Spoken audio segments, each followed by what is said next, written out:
प्रायः हमारे परिवारों में बहू और बेटी के लिए अलग अलग मापदंड रहते हैं।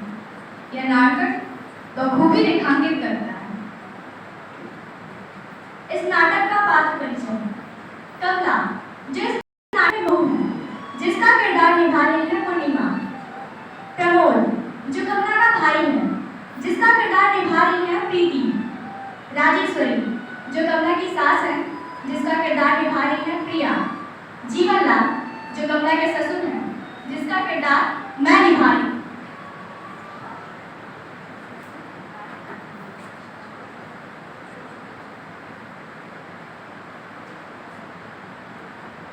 तो बाबूजी, विदा नहीं होगी। लेकिन जरा सोचिए तो, यदि आपने विदा नहीं किया, बहन की क्या दशा होगी? मैंने उसकी दशा का ठेका नहीं लिया है। हर लड़की पहला सावन अपनी सखी सहेलियों के साथ हंस खेल के बिताने का सपना देखती है। अपना निर्णय सुना चुका हूँ, विदा नहीं होगी।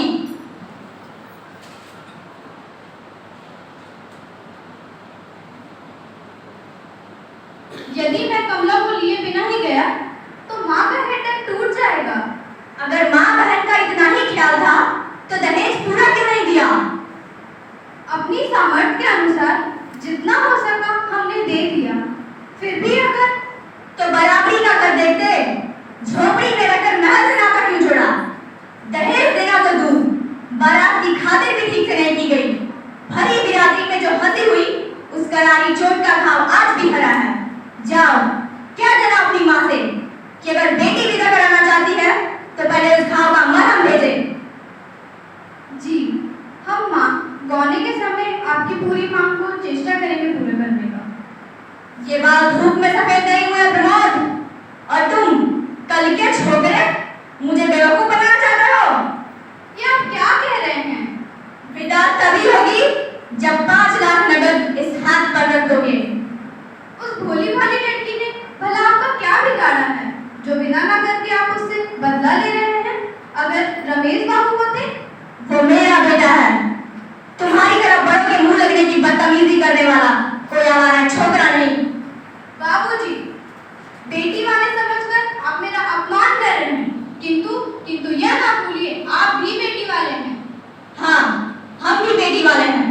पिछले महीने हमने भी अपनी गौरी की शादी की है।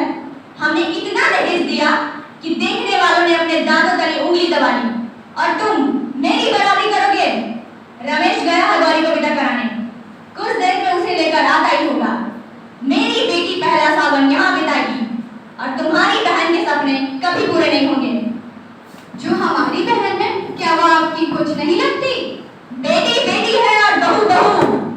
ठीक है, जब आप अपनी जिद पर अड़े हैं, तो विनती करना व्यर्थ है। क्या जाने से पहले एक बार बहन से मिल सकता हूँ? जरूर। और हाँ, उसे यह भी बताते जाना कि अगली बार मेरे लिए मरहम लेकर विदा कराने कब आओगे। अरे सुनती हो गौरी की माँ, जरा बहू को भेज दो।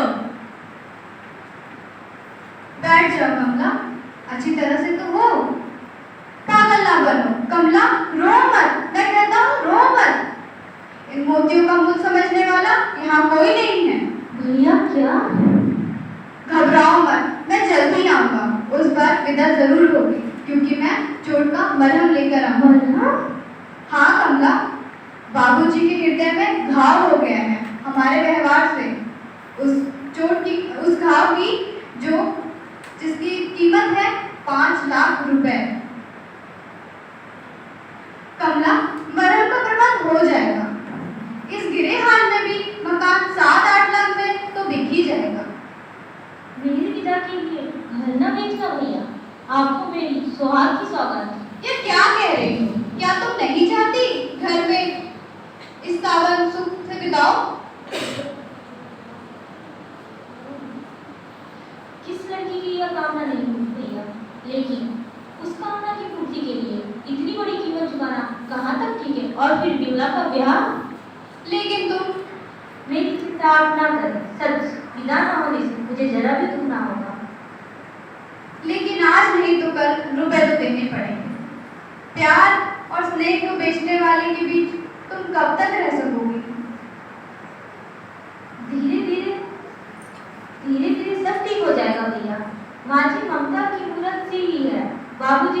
की सौभाग्य है। सब एक ही धातु के बने हैं।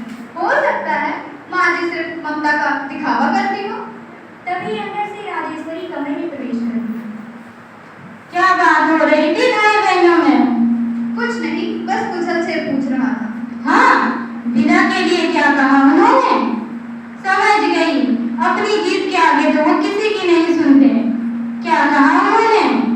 बोलो, कितना रुपए लेकर वो विदा करना चाहते हैं? जी जी, रुपए की कोई बात नहीं है, वे तो मैं उन्हें अच्छी तरह से जानती हूँ। वो अपने जीत के आगे किसी की नहीं सुनते। जी आप बोलो, कितना रुपए लेकर वो विदा करने को तैयार है? 5 लाख। मैं देती हूँ तुम्हें रुपए, अभी लाती हूँ। ठहरिए माँ जी, मुझे रुपए नहीं चाहिए। मैं बिना विदाई कराए जा रहा हूँ। यह क्या कर रहे हो बेटा? जिस तरह उतावली होकर मैं गौरी की राह देख रही हूँ, उसी तरह तुम्हारी माँ कमला की राह देख रही होगी। अरे सुनती हो, गौरी के आने का समय हो गया। तुमने स्वागत की कोई तैयारी नहीं की। अरे तुम यहाँ खड़ी हो, जाकर तैयारी करो स्वागत की। जरा ये भी तो देख लें कि नाक वाले अपनी बेटी का स्वागत कैसे करते हैं। कभी सीधी बात नहीं निकलती मुंह से, जब देखो तब बेढंगी बातें। ये लो, इसमें कौन सी बेटी बात है? तुम समझते हो कि तुम दुनिया में एक नाक वाले हो और सब नटखटे हैं? तुम्हें तो मेरी हर बात में बुराई दिखाई देती है। लगता है गौरी आ गई। गौरी कहाँ है? वह नहीं आई। क्यों? उन्होंने विदा नहीं किया। क्यों नहीं किया? कह रहे थे दहेज पूरा नहीं दिया। हमने जीवन भर की कमाई दे दी, फिर भी उनकी नजर में दहेज पूरा नहीं है। तुमने क्या किया?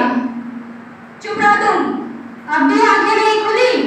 जो व्यवहार अपनी बेटी के लिए तुम दूसरों से चाहते हो, वही व्यवहार बेटी और बहू के साथ एक से करोगे, तभी तुम्हें सुख मिलेगा, नहीं तो और ना ही शांति। शायद तुम ठीक कह रही हो। जब बात अपने पर पड़ी, तब बात को कुछ समझ आ रही। जाओ प्रमोद, अपनी बहन को ले जाओ। यहाँ तो हृदय परिवर्तन हो गया।